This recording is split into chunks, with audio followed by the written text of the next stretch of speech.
This is Torah Nation TV from Jerusalem, and we are speaking with the head of Machon Shilo, Rabbi David Bar-Hayim. Shalom, HaRav Bar-Hayim. Shalom. In a previous interview, the Rav expressed the position that Haredim should be recruited into the army.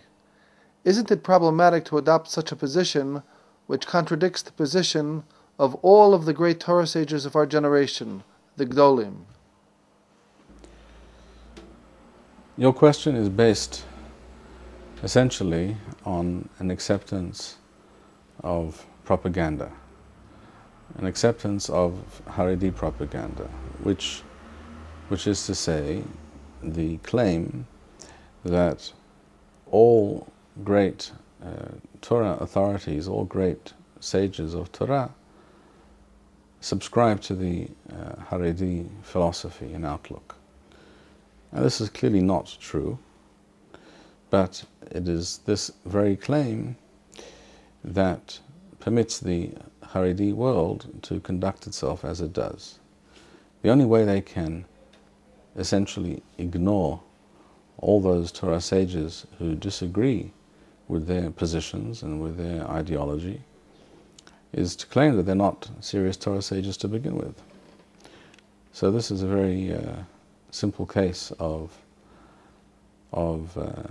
playing a game where you define the rules and change the rules as required so that the outcome of the game will be clear and immutable.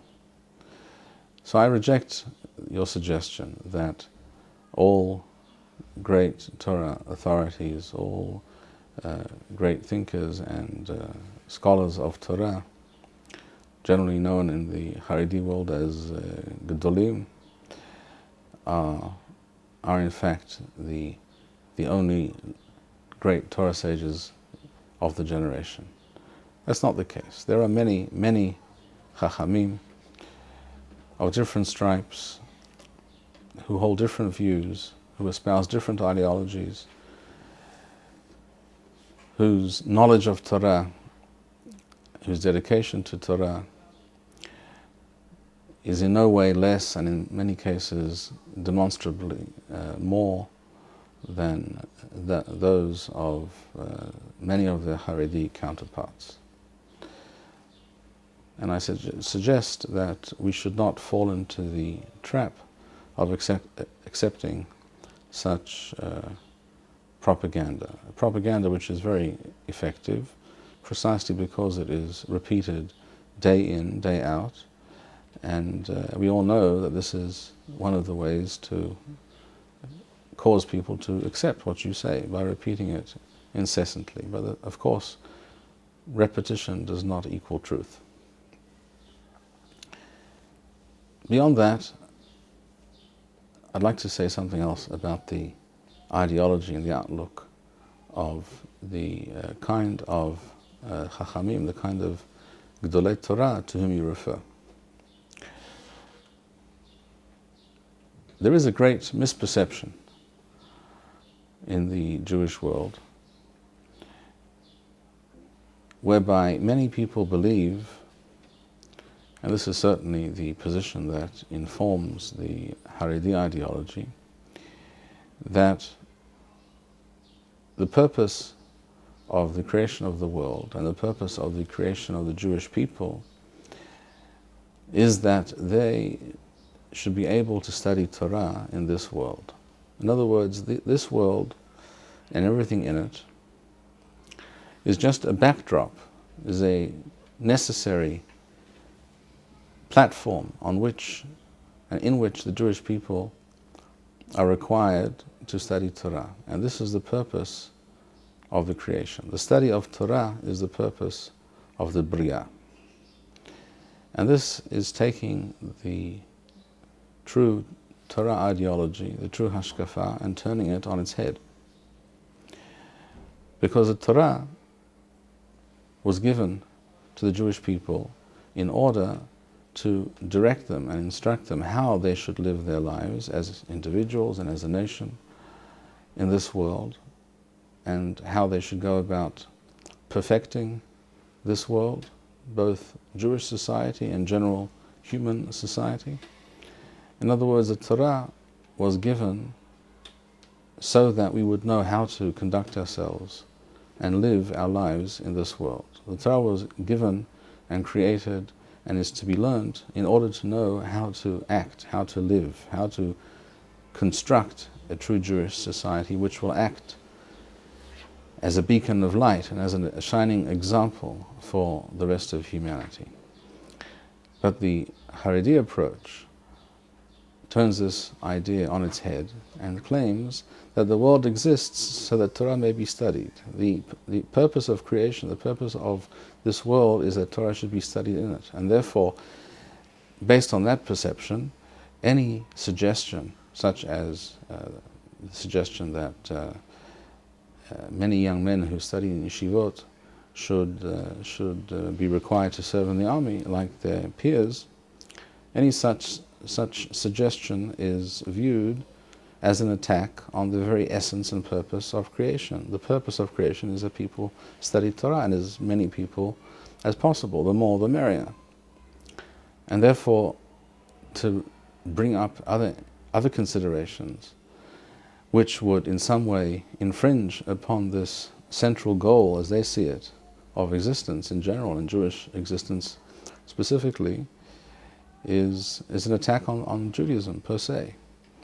But as I say, this is a misconception, this is a misrepresentation of the Torah. The Torah was not given and created, the Torah is not to be studied as a purpose, as an end in itself. The Torah is there for us to study and to be imbued with the wisdom and the holiness, the ideas and the direction that we find in the Torah, so that we will know how to create the kind of Jewish society that Hashem describes in the Torah, where He says, "Vatem tiyu li mamlechet kohanim v'goy kadosh." That is the purpose of Judaism, and therefore this entire approach is based on a complete misunderstanding of what Torah Judaism is all about. But aren't there those who claim that we're enough Jews to study enough Torah, that this in and of itself would be enough to defeat our enemies, and there wouldn't even be a need for an army?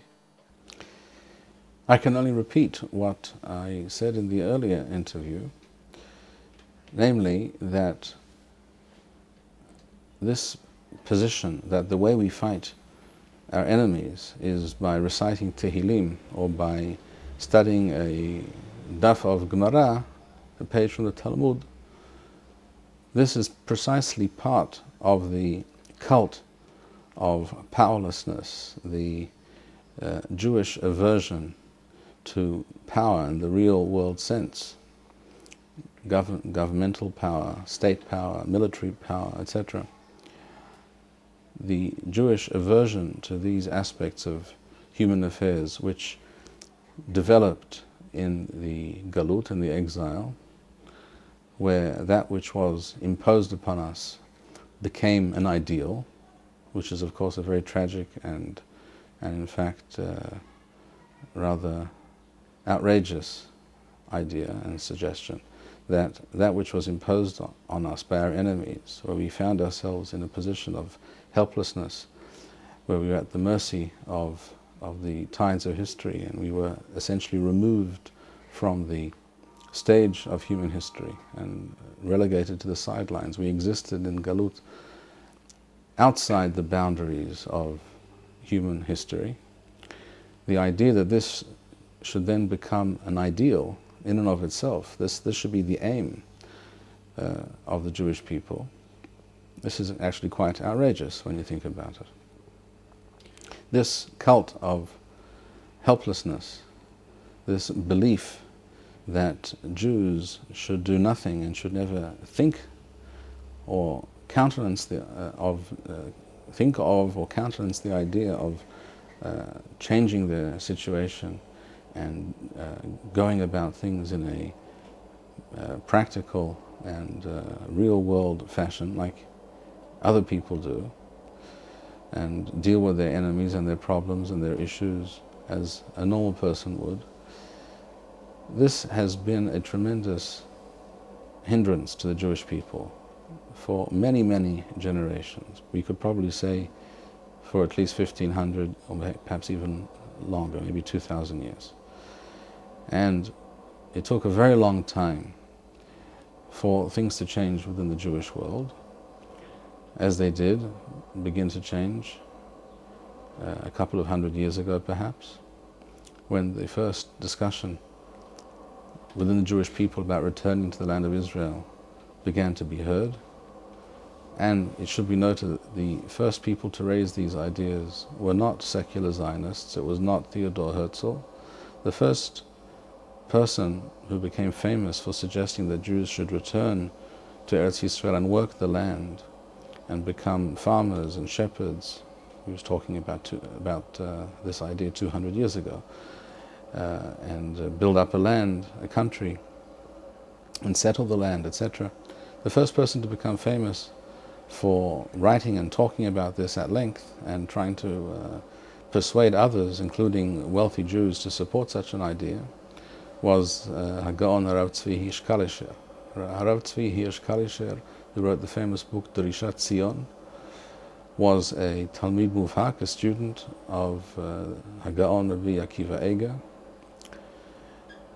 as is well known, and he discussed many of these ideas with his teacher Rabbi a.i.p.a.c. These ideas and the books that he wrote, etc., on these subjects preceded secular Zionism by at least 2 or 3 generations. At any rate, the point and the essential point to remember, to keep in mind, is that Jews are not supposed to fight their enemies by learning Tosafot. The way to fight our enemies is to fight them. Fight fire with fire, and to be victorious over our enemies, to foil their plans, impose our will on them, and then, B'ezrat Hashem, we will have lots of time to study Torah, Gemara, Tosafot, etc.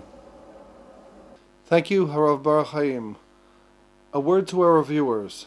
If you would like to sponsor or dedicate a video interview with HaRav Bar-Hayim in honor or memory of a loved one, or if you would like to order a Birkon Nusach Eretz Yisrael, please email us at office@machonshilo.org.